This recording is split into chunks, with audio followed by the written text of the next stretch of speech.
IBN Malayalam ഇന്ന് നിൽക്കുന്നത് ചെറുധാന്യങ്ങളുടെ കലവറയിലാണ്. അതായത് പത്തനംതിട്ട കവ്യൂർ സ്വദേശിയായ പ്രശാന്ത് ജഗന്റെ ശബരി അഗ്രോ ഫുഡ് പ്രൊഡക്ട്സിൻ്റെ ജഗൻസ് മില്ലറ്റ് ബാങ്കിൻ്റെ വിശേഷങ്ങളാണ് ഇന്ന് IBN മലയാളം പ്രേക്ഷകർക്ക് മുന്നിലേക്ക് എത്തിക്കുന്നത്.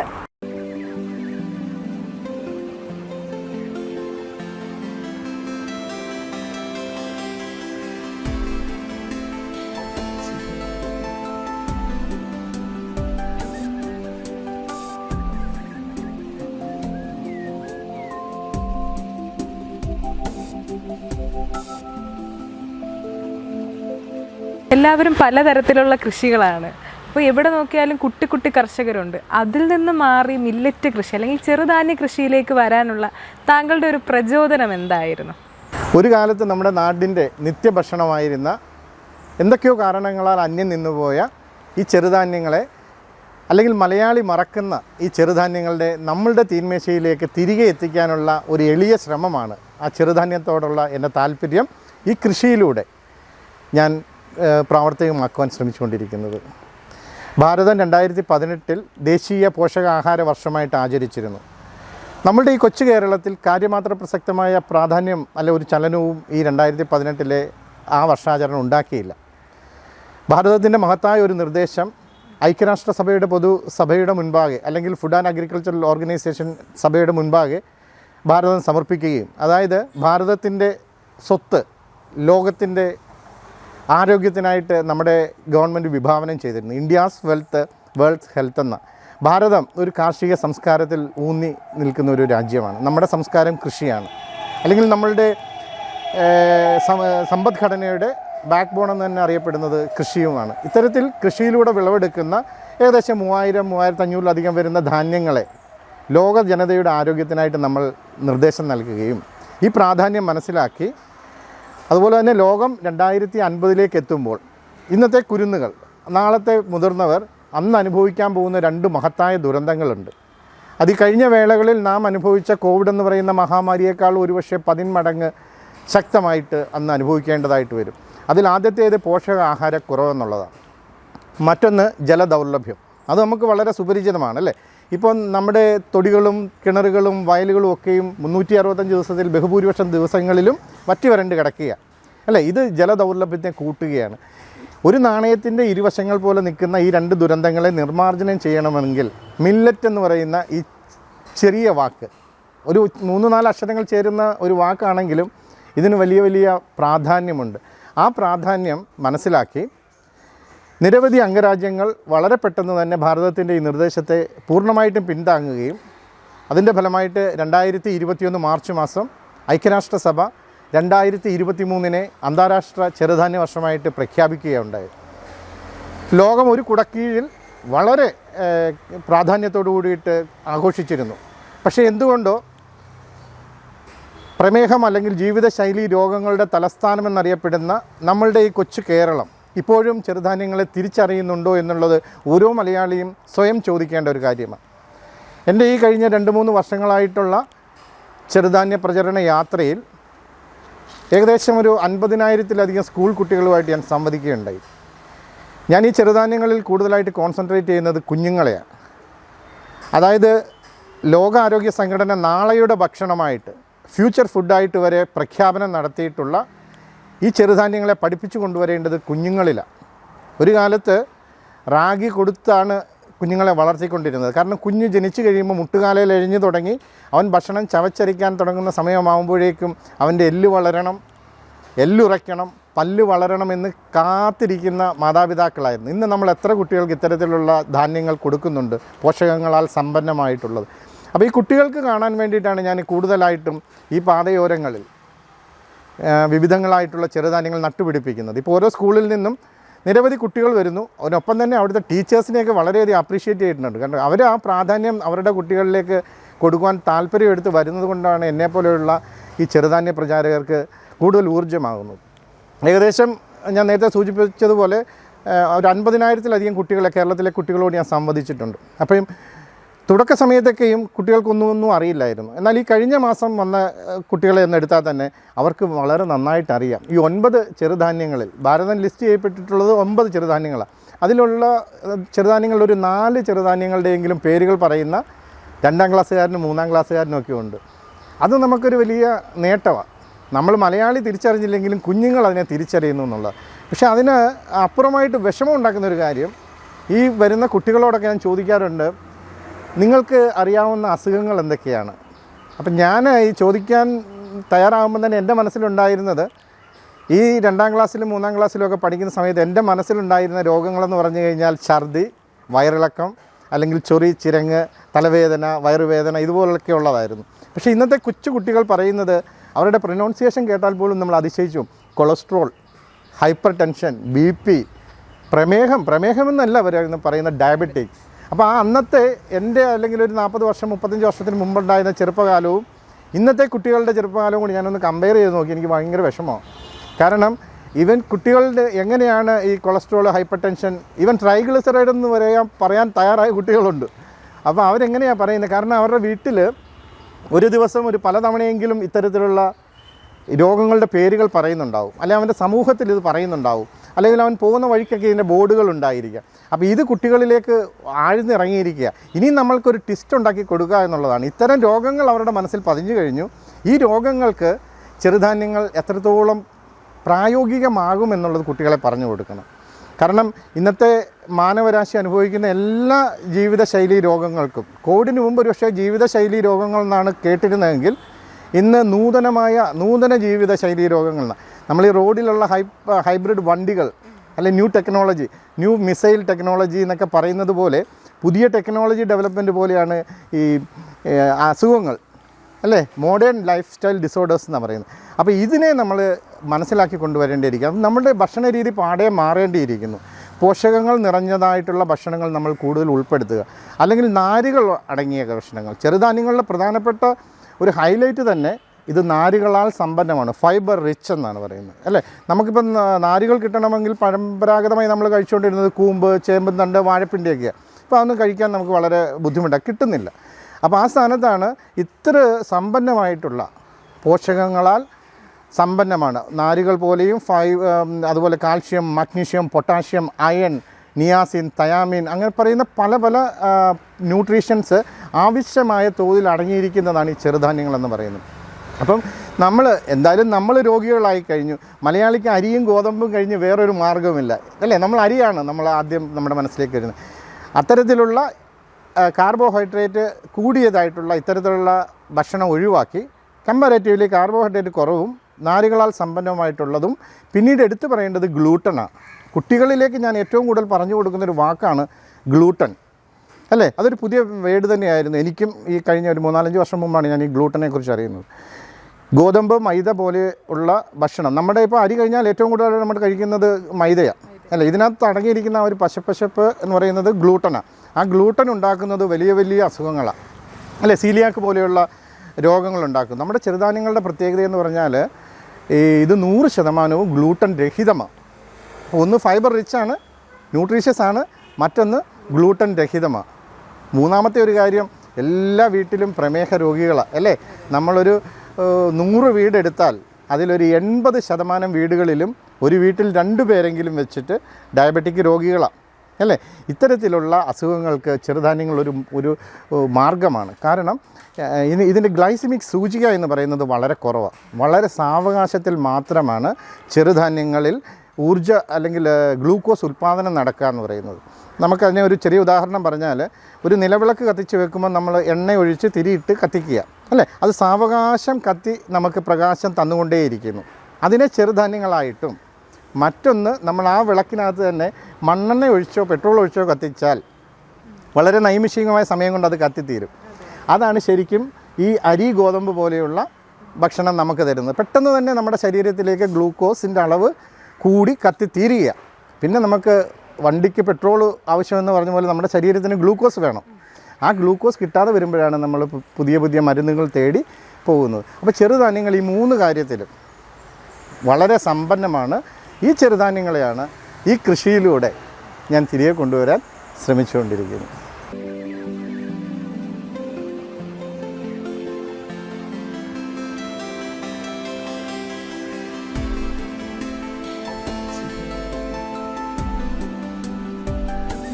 ചേട്ടാ, അതേപോലെ ഒരുപാട് അവഗണനകൾ നേരിടുന്ന ഒരു പ്രത്യേകതരം വിഭാഗമാണ് ഇപ്പോൾ ക്ഷീര കർഷകരെന്ന് പറയുന്നത്. ഈ മനുഷ്യരെ പോലെ തന്നെ മൃഗങ്ങൾക്കും ഇതേപോലെ ഉള്ള ആരോഗ്യങ്ങൾ ഉണ്ടെങ്കിൽ മാത്രമേ നമുക്ക് ഉണ്ടാകാനുള്ള ഡയറി പ്രൊഡക്ട്സ് അടക്കം നമുക്ക് കിട്ടുള്ളൂ. അപ്പം ഈ മില്ലറ്റ്സ് മനുഷ്യർക്ക് ഉപയോഗപ്രദമാകുന്ന പോലും മൃഗങ്ങൾക്ക് എങ്ങനെയാണ് ഉപയോഗം? തീർച്ചയായിട്ടും വളരെ നല്ലൊരു ചോദ്യമാണ്. മില്ലറ്റ്സ് എപ്രകാരമാണോ മനുഷ്യന് ഗുണപ്രദമാകുന്നത് അതുപോലെ തന്നെയാണ് കന്നുകാലികൾക്കും. ക്ഷീര കർഷകരുടെ ശ്രദ്ധ നമ്മൾ ഇതിനകത്തേക്ക് കൊണ്ടുവരേണ്ടതാണ്. ഇന്ന് ഏറ്റവും കൂടുതൽ സമൂഹത്തിൽ പാർശ്വവൽക്കരിക്കപ്പെട്ട ഒരു വലിയ വിഭാഗമാണ് ക്ഷീര കർഷകർ. അല്ലേ, നമുക്ക് ശുദ്ധമായ പാല്, പണ്ട് കാലത്ത് പാലെന്ന് പറയുന്നത് സമീകൃത ആഹാരമായിരുന്നു. ഇന്ന് നമുക്കതിനെ അങ്ങനെ പറയാൻ പറ്റില്ല. ഏതൊക്കെ രീതിയിലാണ് പാല് കിട്ടുന്നത്, ഏതൊക്കെ രീതിയിലുള്ള ഭക്ഷണമാണ്, കാലിത്തീറ്റകളാണ് ഒരു പക്ഷേ ക്ഷീര കർഷകർക്ക് ഏറ്റവും വിഷമം. പണ്ടൊക്കെ നമ്മുടെ വീട്ടിലെ പശുക്കൾക്ക് നമ്മൾ സോമനെന്നും രമണിയെന്നും ജോസഫ് എന്നും മത്തായി എന്നൊക്കെ പശുക്കൾക്ക് പേര് വരെ ഉണ്ടായിരുന്നു. അത് കാരണം അത് 10-15 വർഷങ്ങൾ അവരുടെ മക്കളെ പോലെ ആ വീട്ടിൽ പോറ്റി വളർത്തുന്നുണ്ട്. ഇന്നത്തെ ക്ഷീര കർഷകർക്ക് വിഷമിക്കാൻ കാരണം ഇതിനെ കൂടുതൽ നാൾ വളർത്തി വീട്ടിലേക്ക് വെക്കുമ്പം മനുഷ്യനുണ്ടാകുന്ന പോലെയുള്ള അസുഖങ്ങളാണ്. ക്യാൻസറുണ്ട്, അല്ലേ, ഹാർട്ട് അറ്റാക്ക് വന്നിട്ട് പശു മരിച്ചു പോകുന്നതായിട്ട് നമ്മൾ കേട്ടിട്ടുണ്ട്. അപ്പോൾ ഇത്തരത്തിൽ അവർക്ക് പേടിയാണ്. കാരണം ഇന്നത്തെ പില്ലറ്റുകളാണ്, അല്ലേ, പശുവിന് കലക്കി കൊടുക്കുന്നത്. അത് നമുക്ക് ഒരു ഉദാഹരണം പറഞ്ഞാൽ, പണ്ട് കാലത്തൊക്കെ നമ്മൾ വീട്ടിൽ അമ്മയും അച്ഛനും ഒക്കെ ഇരുന്നിട്ട് ഈ കാടി ഇങ്ങനെ കലക്കിയിട്ട് കൈ എടുക്കുന്ന സമയത്ത് അവരുടെ ആ കൈയുടെ പകുതിയോളം ഇതിൻ്റെ ഫാറ്റ് തവിട് അതേ ഇരിക്കുന്നതായിട്ട് കാണാം, അല്ലേ. എന്നിട്ട് അവരത് കഴുകി അതിനകത്തേക്ക് ഇടും. നേരെ മറിച്ച് ഇന്നത്തെ പശുവിൻ്റെ കാലിത്തീറ്റ അത് ഈ പില്ലറ്റുകളൊക്കെ അതിനകത്തേക്ക് ഇട്ടതിന് ശേഷം ഒരു കമ്പ് വെച്ചൊന്ന് കലക്കി, എങ്ങനെയാണ് നമ്മളിൽ ജ്യൂസ് ഉണ്ടാക്കുന്നത് പോലെ കലക്കി കൊടുക്കുക. കാരണം അതിനകത്തൊന്നുമില്ല. ഈ പശുവിൻ്റെ വയറ്റുകളിൽ 3-4 അറകളാണ്, 4-5 അറകളാണ്. അപ്പോൾ അതിനകത്തേക്ക് ചെല്ലുന്നത് വെറുതെ ഈ വെള്ളമാണ്. അതുകൊണ്ട് തന്നെയാണ് പശുക്കൾക്ക് ഈ അയവെട്ടുന്ന ശീലം വളരെ കുറവാണ്. അപ്പോൾ ഇങ്ങനെ പശുവിൻ്റെയും ജീവിതത്തിലേക്ക് മില്ലറ്റ്, അതായത് തീറ്റപ്പുൽ കൃഷിയാണ് നമ്മുടെ നാട്ടിൽ ഏറ്റവും പ്രചാരത്തിലുള്ളത്. എന്തുകൊണ്ട് ഈ തീറ്റപ്പുൽ കൃഷി ചെയ്യുന്ന സ്ഥലത്ത് ഇത്തരത്തിലുള്ള ചെറുധാന്യങ്ങൾ കൃഷി ചെയ്തുകൂടാ? കാരണം കാര്യമായ വളത്തിൻ്റെ ആവശ്യമില്ല എന്നുള്ളതാണ് ചെറുധാന്യങ്ങൾ കൃഷിയിലെ പ്രധാനപ്പെട്ട കാര്യം. രാസവളങ്ങളുടെ ആവശ്യമില്ല, കീടനാശിനികളുടെ ആക്രമണം വരുന്നില്ല. അപ്പോൾ ഇതൊന്നുമില്ലാതെ എടുക്കുന്ന ഇത്തരത്തിലുള്ള ചെറുധാന്യങ്ങളുടെ വിത്ത് നമുക്ക് മനുഷ്യന് ഗുണമാക്കി ഭക്ഷണമാക്കി എടുക്കാം. അതിൻ്റെ ബാക്കി വരുന്ന വൈക്കോല് ഈ കന്നുകാലികൾക്ക് ഏറ്റവും ഉത്തമമായിട്ടുള്ള ഒരു തീറ്റപ്പുല്ല. പല ക്ഷീര കർഷകരും ഇത് ഏറ്റെടുത്ത് ചെയ്യുന്നുണ്ട്. അവരുടെ തന്നെ അഭിപ്രായം എന്ന് പറഞ്ഞാൽ പാലിന് ഒരു പ്രത്യേക കൊഴുപ്പാണ് ഈ ചെറുധാന്യങ്ങൾ കൊടുക്കുമ്പോൾ. അപ്പം നമ്മൾ ഈ കൃഷിയിലൂടെ തന്നെ കൊണ്ടുവരണമെന്നാണ് നമ്മുടെ പ്രധാനമന്ത്രി നമ്മുടെ ഈ മില്ലറ്റിൻ്റെ തുടക്കത്തിൽ തന്നെ പറയുന്നത്. കൃഷി ചെയ്ത് അതിനെ നമ്മുടെ തീന്മേശയിലേക്ക് കൊണ്ടുവരുമ്പോൾ കന്നുകാലികൾക്കത് തീറ്റയുമാവും, മനുഷ്യനത് പോഷക സമൃദ്ധമായ ഭക്ഷണവുമാവും. അതേപോലെ തന്നെ ഇപ്പോഴത്തെ ഒരു സാഹചര്യം, ഇപ്പോഴത്തെ ഒരു ഡെയിലി ലൈഫിലേക്ക് ഒരുപാട് പേര് ഈ മില്ലറ്റ്സ് ഉപയോഗിക്കുന്നുണ്ട്. ഉദാഹരണത്തിന് ചിയ സീഡ് അല്ലെങ്കിൽ ഫ്ലാക്സ് സീഡൊക്കെ ഇപ്പം വീണ്ടും പ്രചാരത്തിലേക്ക് വരികയാണ്. കാരണം ജീവിതശൈലി രോഗങ്ങൾ വന്നു കഴിഞ്ഞപ്പോൾ, ചേട്ടൻ മുമ്പ് പറഞ്ഞ ജീവിതശൈലി രോഗങ്ങളല്ല, മോഡേൺ ലൈഫ് ഡിസീസസ് ഒക്കെ വന്നു തുടങ്ങിയപ്പോഴത്തേക്ക് ആൾക്കാർ പിന്നെയും മില്ലറ്റ്സിലേക്ക് വഴിയാണ്. അതായത് ഡെയിലി ഇപ്പം പറയുകയാണ്, രാവിലെ ചിയ സീഡ്സ് ഇട്ട് ഒരു വെള്ളം കുടിച്ചു കഴിഞ്ഞാൽ ആരോഗ്യമുണ്ട്, മെറ്റാബോളിസം ബൂസ്റ്റ് ചെയ്യാന്നാണ് പറയുന്നത്. അതേപോലെ ഫ്ലെക്സ് സീഡ് യൂസ് ചെയ്ത് കഴിഞ്ഞാൽ ഹെയറിന് നല്ലതാണെന്ന് പറയും. അപ്പോൾ തിരിച്ച് ഇതേപോലെ മില്ലറ്റ്സിലേക്ക് വരുന്നുണ്ട് ആൾക്കാർ. അല്ലേ, തീർച്ചയായിട്ടും 2023 മില്ലറ്റ്സിനകത്തേക്ക് കുറേ ജനങ്ങൾ, എനിക്ക് തന്നെ അറിയാം. ഇപ്പം നമ്മുടെ നാട്ടിലെ പല ആൾക്കാർക്കും ഞാൻ മില്ലറ്റ് കുവിക്കുന്ന ആളാണെന്ന് പറയുമ്പോൾ അറിയാൻ പറ്റുന്നവരുണ്ട്, എന്നെ അടുത്ത് മേടിക്കുന്നവരാണ്. പക്ഷേ കഴിഞ്ഞ ഒരു 5-6 മാസമായിട്ട് എടുത്താൽ എൻ്റെ അതൊരു വിഷമമായിട്ടാണ് പറയേണ്ടതായിട്ട് വരുന്നത്. ഈ മലയാളി പലപ്പോഴും കഴിക്കും, ഒരു 3-4 മാസം മില്ലറ്റ് കഴിച്ച് ഒന്നുകിൽ തടി കുറയ്ക്കാൻ, അല്ലെങ്കിൽ ഒരു എന്തായാലും മില്ലറ്റ് കഴിക്കുന്നത് വയറ് നിറയ്ക്കാനല്ല, ഒരു പർട്ടിക്കുലർ കൺസെപ്റ്റ്, ഒരു ആവശ്യത്തിന് വേണ്ടിയിട്ടാണ്. ആ ആവശ്യം നിറവേറ്റി കഴിഞ്ഞാൽ അതിനെ പാടെ മറക്കും. അപ്പോൾ എൻ്റെ അടുത്തൊന്ന് മില്ലറ്റ് മേടിച്ചുകൊണ്ട് പോയി കഴിച്ചുകൊണ്ടിരുന്ന പല ആൾക്കാരും ഇപ്പം എന്നെ കാണുമ്പം കുറവുണ്ട്, ഇനിയൊന്ന് ഞങ്ങൾ പഴയ രീതിയിലേക്കൊന്ന് പോയിട്ട് നോക്കട്ടെ എന്ന് പറയും. പക്ഷെ അതല്ല, ഒരു നേരമെങ്കിലും നമ്മളുടെ ഭക്ഷണക്രമത്തിൽ ചെറുധാന്യങ്ങൾ ഉൾപ്പെടുത്തുക എന്നുള്ളതാണ്. അത് മതി, 3 നേരം കഴിക്കാനൊന്നും നമ്മൾ ആരോടും നിർബന്ധിക്കുന്നില്ല. അത് ഒരു മനുഷ്യന് ആവശ്യമായിട്ടുള്ളത് 100 ഗ്രാം റോ മില്ലറ്റാണ്. അത് രാവിലെയോ വൈകുന്നേരമോ എപ്പോഴെങ്കിലും നമ്മൾ കൃത്യമായ രീതിയിൽ അതിനെ കഴിക്കുകയാണെങ്കിൽ. പിന്നെ മില്ലറ്റിനെ കുറിച്ച് കുറേ തെറ്റായ ധാരണകളുണ്ടായിരുന്നു. തെറ്റായ രീതിയിലാണ് മില്ലറ്റ് കഴിച്ചുകൊണ്ടിരുന്നത്. അതുപോലെ തന്നെ പോളിഷ് ചെയ്ത മില്ലറ്റായിരുന്നു കുറേ നാളുകൾക്ക് മുമ്പ് വരെ. അതായത് ഏത് മില്ലറ്റ് എടുത്താലും അതിനെല്ലാം ഒരേ നിറവാണ്, തവിട് കളഞ്ഞ മില്ലറ്റ്, അല്ലേ. നമ്മൾ പോളിഷ് ചെയ്ത് അല്ലെ റിഫൈൻ ചെയ്ത ഭക്ഷണം കഴിക്കുന്ന ഒരു സംസ്കാരമാണ്. പെട്രോളൊക്കെയാണ് റിഫൈൻ ചെയ്യേണ്ടത്, ഭക്ഷണമല്ല എന്നുള്ളത് നമ്മൾ മനസ്സിലാക്കണം. അതുകൊണ്ടാണ് തവിടരിയുടെ പുറകെയും കുറേ ജനങ്ങൾ ഓടിക്കൊണ്ടിരുന്നത്. അപ്പം ഇത്തരത്തിൽ ചെറുധാന്യങ്ങളെ അതിൻ്റെ രീതിയിൽ പലപ്പോഴും ഒരു ചെറുധാന്യം മറ്റൊരു ചെറുധാന്യമായിട്ട് മിക്സ് ചെയ്ത്, അല്ലെ ഒന്നിലധികം ധാന്യങ്ങൾ മിക്സ് ചെയ്ത് കഴിക്കുന്ന രീതികളൊക്കെ ഉണ്ട്. അതൊന്നും അത്ര കൃത്യമല്ല. ഞാൻ കൂടുതലായിട്ട് ഫോളോ ചെയ്ത് വരുന്നത് പത്മശ്രീ ഡോക്ടർ ഖാദർ വാലി സാറിൻ്റെ പഠനങ്ങളാണ്. അദ്ദേഹത്തിൻ്റെ പഠനപ്രകാരം കുറേ മാർഗ്ഗനിർദ്ദേശങ്ങൾ കൊടുക്കുന്നുണ്ട്. അത്തരത്തിൽ എൻ്റെ കടയിൽ വരുന്ന ഓരോരുത്തർക്കും ഇതൊരു നാടിനൊരു ബിസിനസ് പോലെയാണ്. അവരെ അവിടെ ഇരുത്തി ആ ഒരു കൺസൾട്ടൻസി പോലെ പറഞ്ഞു കൊടുത്ത് അവരെ കൊണ്ട് കഴിപ്പിച്ച്, അതായത് പോസിറ്റീവ് മില്ലറ്റ് ഗണത്തിൽ വരുന്ന മില്ലറ്റുകൾ ഏതൊക്കെ, ന്യൂട്രി മില്ലറ്റ് ഗണത്തിൽ വരുന്നത് ഏതൊക്കെ, അങ്ങനെ പറഞ്ഞു കൊടുത്ത് ഏത് സമയം എങ്ങനെ ഏത് മില്ലറ്റ് കഴിക്കണം, എത്ര ദിവസം തുടർച്ചയായിട്ട്, ഒരു മില്ലറ്റ് തുടർച്ചയായിട്ട് കുറേ ദിവസങ്ങൾ കഴിക്കുക, എന്നിട്ട് മറ്റൊരു മില്ലറ്റിലേക്ക് സ്വിച്ച് ചെയ്യുക എന്നുള്ളതാണ് മില്ലറ്റിൻ്റെ ഒരു രീതി. അപ്പോൾ ആ ഒരു തിരിച്ചറിവ് വീണ്ടും നമ്മുടെ കയ്യിലേക്ക് വരേണ്ടതായിട്ടുണ്ട്. മില്ലറ്റ് കഴിച്ച് വീണ്ടും തിരികെ പോകുന്ന മലയാളിയും കൂടുതൽ ശ്രദ്ധിക്കേണ്ടതായിട്ടുണ്ട്. ഇപ്പം അതേപോലെ തന്നെ നമ്മളിപ്പം കണ്ടുകൊണ്ടിരിക്കുന്നതാണ് ഒരു പ്രായമായ, അതായത് 70-80കളിൽ നിൽക്കുന്ന ആൾക്കാർക്ക് പോലും എന്താണ് ഹാർട്ട് അറ്റാക്സ് ഇല്ല. പക്ഷേ ഇപ്പോഴത്തെ ഒരു 35 വയസ്സിന് മുകളിലോട്ടുള്ള, ഇപ്പം നമ്മുടെ കോവിഡിന് ശേഷമുള്ള കണക്കുകൾ എടുത്താൽ തന്നെ കുഴഞ്ഞു വീണ് മരിക്കുന്നവരുടെ എണ്ണം ഭയങ്കരമായിട്ട് കൂടിയിട്ടുണ്ട്. എന്ന് വെച്ചാൽ ഇന്ന് ആരോഗ്യമായിട്ട് നിൽക്കുന്ന ഒരാളെ നമുക്ക് നാളെ ജീവനോടെ കാണാൻ പറ്റുന്നില്ല. അത്തരത്തിലൊരു സാഹചര്യത്തിൽ മില്ലറ്റ് എങ്ങനെയായിരിക്കും ജീവിതത്തിലേക്ക് ഉപകാരപ്പെടുക? തീർച്ചയായിട്ടും നമ്മുടെ ശരീരത്തിലേക്ക് നാരുകൾ എത്തുക എന്നുള്ളതാണ്. നാരുകൾ എത്തുന്നതിലൂടെ നമ്മുടെ ചുറ്റുപാത്രമായിട്ടുള്ള പാൻക്രിയാസ്, അതാണല്ലോ ഈ കുഞ്ഞുങ്ങൾ ചോറും കൊണ്ട് സ്കൂളുകളിലേക്ക് പോകുന്നത്, അവൻ്റെ ചുറ്റുപാത്രത്തിൽ വെച്ചിരിക്കുന്ന ചോറിനെയും മുട്ട വറുത്തതിനെയും പയറുമെഴുക്കുവരട്ടിയൊക്കെ കാത്തിരിക്കുക എന്ന് പറഞ്ഞതുപോലെ നമ്മളുടെ ചുറ്റുപാത്രമായിട്ടുള്ള ഈ പാൻക്രിയാസിൽ ആവശ്യത്തിലധികം ഫൈബർ ഉൾപ്പെടെയുള്ള പോഷകങ്ങൾ വന്നാൽ പാൻക്രിയാസ് കൂടുതൽ നേരം ആക്റ്റീവായിട്ടിരിക്കുകയും മറ്റ് അവയവങ്ങളെ ഉപദ്രവിക്കാതെ വരുമ്പോഴാണ് അല്ലേ നമ്മൾ ഈ ഫാറ്റി ലിവർ എന്നൊക്കെ കേൾക്കുന്നുണ്ട്, നോൺ ആൽക്കഹോളിക് ഫാറ്റി ലിവർ. അപ്പോൾ അത്തരത്തിലുള്ള പല അസുഖങ്ങൾക്കും കാരണം പാൻക്രിയാസുമായിട്ടുള്ള പ്രശ്നങ്ങളാണ്. അപ്പോൾ പാൻക്രിയാസിനെ ആക്റ്റീവ് ചെയ്യുക എന്ന് പറയുന്നത് മില്ലറ്റിൻ്റെ ഒരു വലിയ കാര്യമാണ്. അതിലൂടെ ഹൃദയ ആരോഗ്യത്തിന്, അതായത് ഹൃദയത്തിൻ്റെ ആരോഗ്യത്തിന് ചെറുധാന്യങ്ങൾ വളരെ ഉത്തമമാണ്. അതുപോലെ കിഡ്നി ഫെയിലിയർ, ഗ്യാസ്ട്രിക് റിലേറ്റഡ് ആയിട്ടുള്ള പ്രശ്നങ്ങൾ, യൂറിനറി പ്രശ്നങ്ങൾ, അതുപോലെ തന്നെ ബ്രെയിൻ സംബന്ധമായിട്ടുള്ള, അപ്പോൾ ഹൈപ്പർ ടെൻഷൻ ഉൾപ്പെടെ കുറയ്ക്കാം. കിഡ്നിയെ വളരെ ത്വരിതപ്പെടുത്തുന്നതാണ്. ലിവറിനെ വളരെയധികം സപ്പോർട്ട് ചെയ്യുന്നതാണ്. അപ്പോൾ ഇത്തരത്തിൽ നമ്മളുടെ ഭക്ഷണം നമ്മൾ ക്രമീകരിച്ചേ പറ്റൂ. അതുകൊണ്ട് കരുത്തനായിട്ടില്ല ആരോഗ്യവാനായിട്ട് കാണുന്ന ഒരു മനുഷ്യനെ പോലും പെട്ടെന്ന് ഇത് മരണം കീഴ്പ്പെടുത്തുന്നതിന് കാരണം ഇതാണ്. ചേട്ടാ, ഇപ്പം മലയാളികൾക്ക് ഒരുപക്ഷെ കുറേ മില്ലറ്റുകൾ അറിയായിരിക്കാം, അല്ലെങ്കിൽ മില്ലറ്റുകൾ ചിലത് അറിയില്ലായിരിക്കും. ഏറ്റവും പ്രധാനമായിട്ട് നമ്മളുടെ ആരോഗ്യത്തിന് നല്ലതും പ്രചാരത്തിലുള്ള കുറച്ച് മില്ലറ്റുകൾ ഏതൊക്കെയാണ്? നമ്മുടെ ഇത് പ്രചരണം തുടങ്ങുന്ന സമയത്ത് ഞങ്ങൾ അഭിമുഖീകരിച്ച ഏറ്റവും വലിയ പ്രശ്നമാണ് ഏതൊക്കെയാണ് മില്ലറ്റ് എന്ന് മലയാളിക്ക് അറിയില്ല എന്നുള്ളത്. അടുത്ത കാലത്ത് വരെ ചെറുപയർ അല്ലെങ്കിൽ മുതിര, എള്ള്, കടുക് ഇതൊക്കെ മില്ലറ്റാണെന്ന് കരുതിയിരുന്ന ഒരു വിഭാഗമാണ് മലയാളി എന്ന് പറയുന്നത്.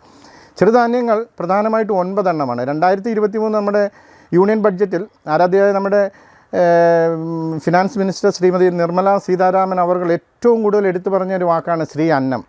അന്നം ശ്രീയാണ്, അന്നമാണ്, ഭക്ഷണമാണ് ഐശ്വര്യം എന്നുള്ളത്. മില്ലറ്റിൻ്റെ ഇന്ത്യൻ പേരാണ് ശ്രീ അന്നം എന്നുള്ളത്.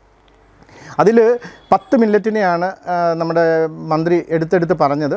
9 ചെറുധാന്യങ്ങളാണ്. 10ൽ 9 ചെറുധാന്യങ്ങളാണ് കൂടുതൽ പ്രാധാന്യത്തിൽ. 10ാമതായിട്ടുള്ളത് അമരാന്ത് എന്ന് പറയുന്ന ഒരു മില്ലറ്റാണ്. പക്ഷേ കൂടുതൽ പ്രൊഡക്ഷനൊന്നും ഇല്ലാത്തത് കൊണ്ട് അതിനെ ഞങ്ങൾ കാര്യമായിട്ട് പ്രൊമോട്ട് ചെയ്യുന്നില്ല. ബാക്കി 9 മില്ലറ്റുകൾ: ചാമ അല്ലെങ്കിൽ ലിറ്റിൽ മില്ലറ്റ്, തിന, വരക്, കുതിരവാലി, കൊറേലി, മണിച്ചോളം, ബജ്ര, പനിവരക്, റാഗി, ഇങ്ങനെ ഈ 9 ചെറുധാന്യങ്ങളാണ് നമ്മുടെ മലയാളികൾക്ക് ആവശ്യമായിട്ടും ലഭ്യമായിട്ടുള്ളതുമായിട്ടുള്ള മില്ലറ്റ്സ് എന്ന് പറയുന്നത്.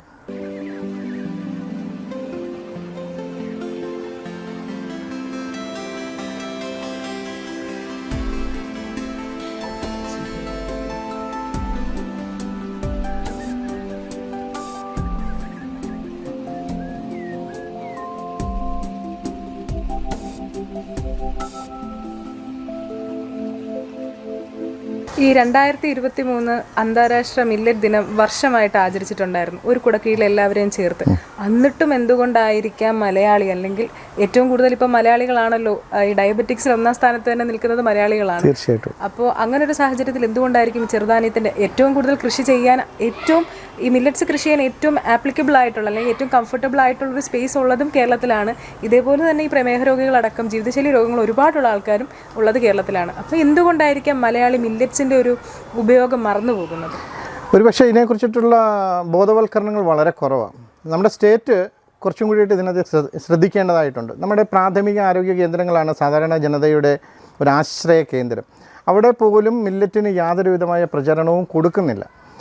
ഒരു പ്രോസസ് കോർഡിനേഷൻ ഗവൺമെൻറ് ഭാഗത്തുനിന്ന് ഉണ്ടാകുകയാണെങ്കിൽ കൃഷി ഇവിടെ വിപുലീകരിക്കാൻ സാധിക്കും തീർച്ചയായിട്ടും.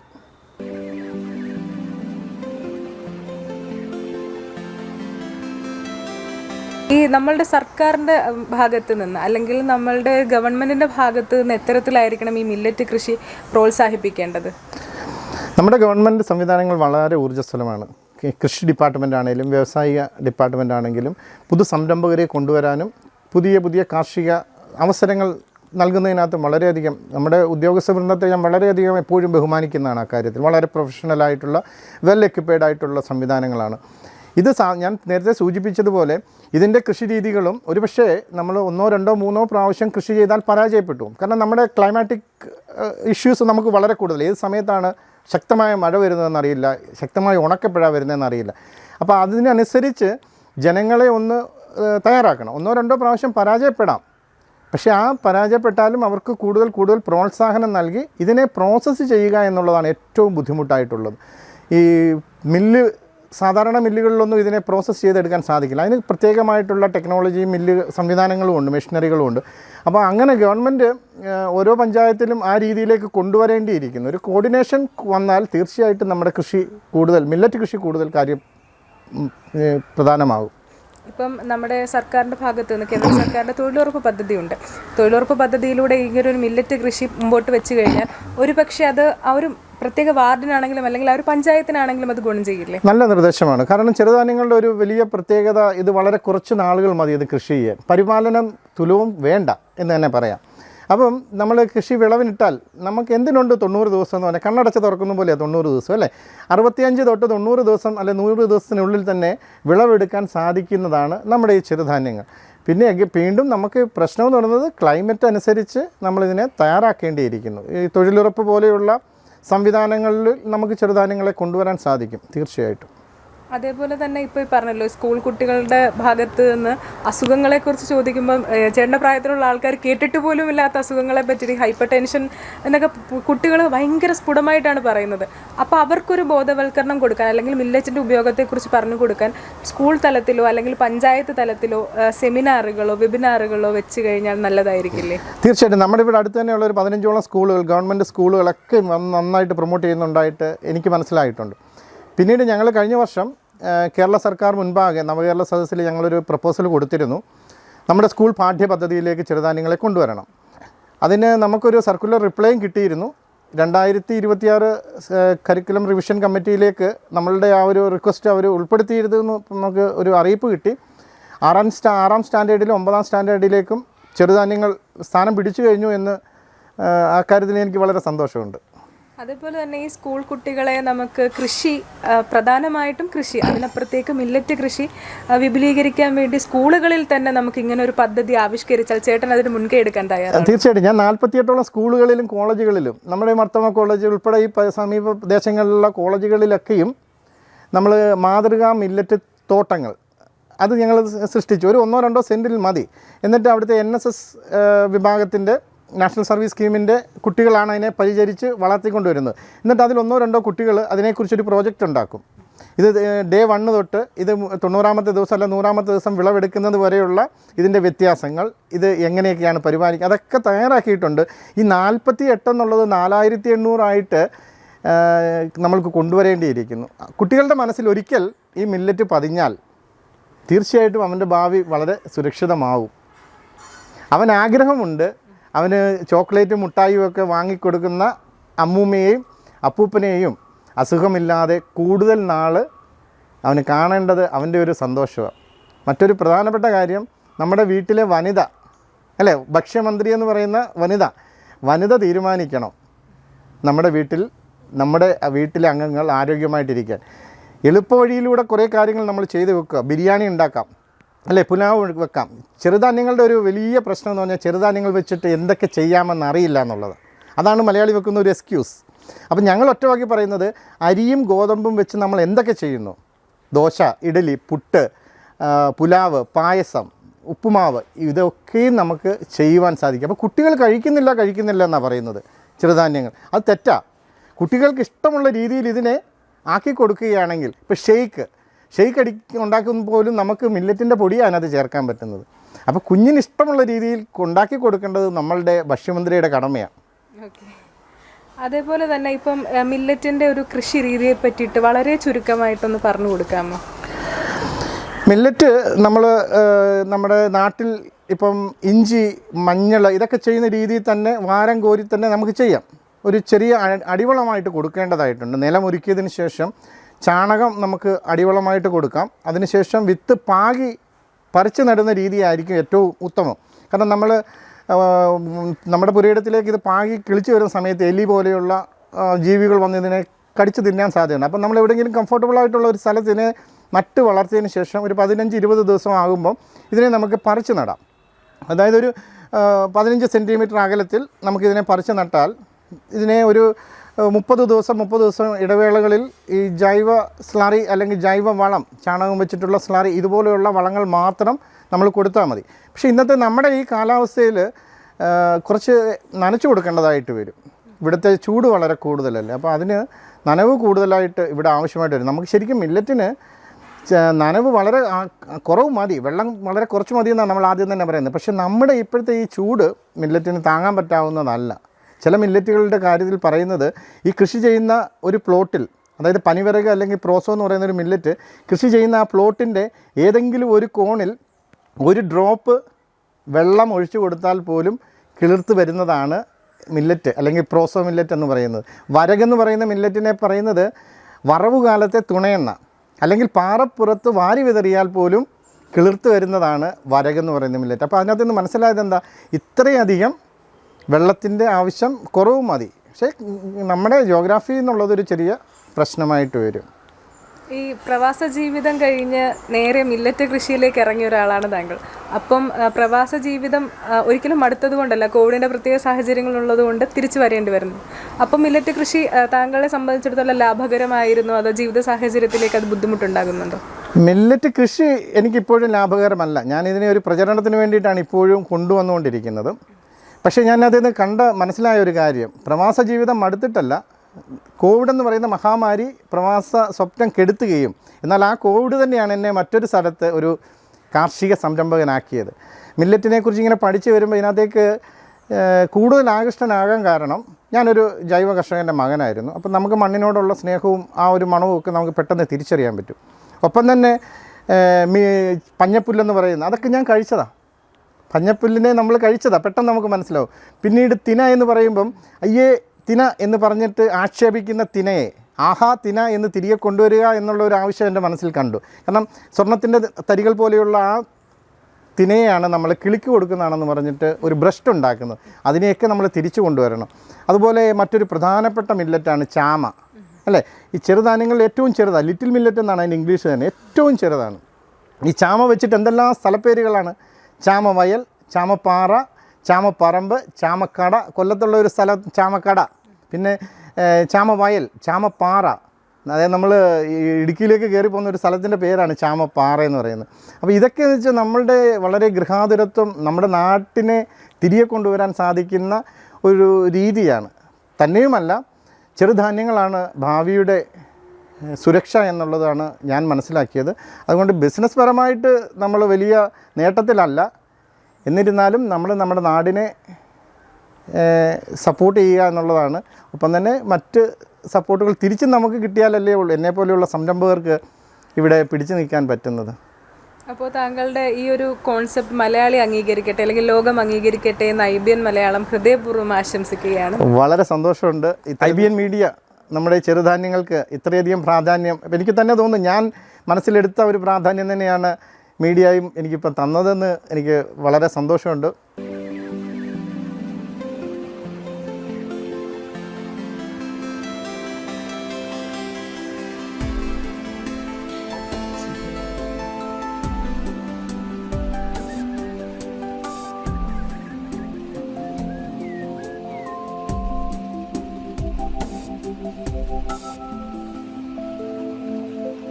ഈ കർഷകൻ നമ്മൾക്ക് മുൻപിൽ വെക്കുന്നത് ചെറുതല്ല ചെറുധാന്യങ്ങൾ എന്നുകൂടിയാണ്. ഇനിയെങ്കിലും മലയാളിയുടെ തീന്മേശയിലേക്ക് ചെറുധാന്യങ്ങൾ ഉൾപ്പെടട്ടെ എന്ന് ആശംസിച്ചുകൊണ്ട് ക്യാമറമാൻ നന്ദുവിനോടൊപ്പം ആഗ്ര കൃഷ്ണ, IBN മലയാളം.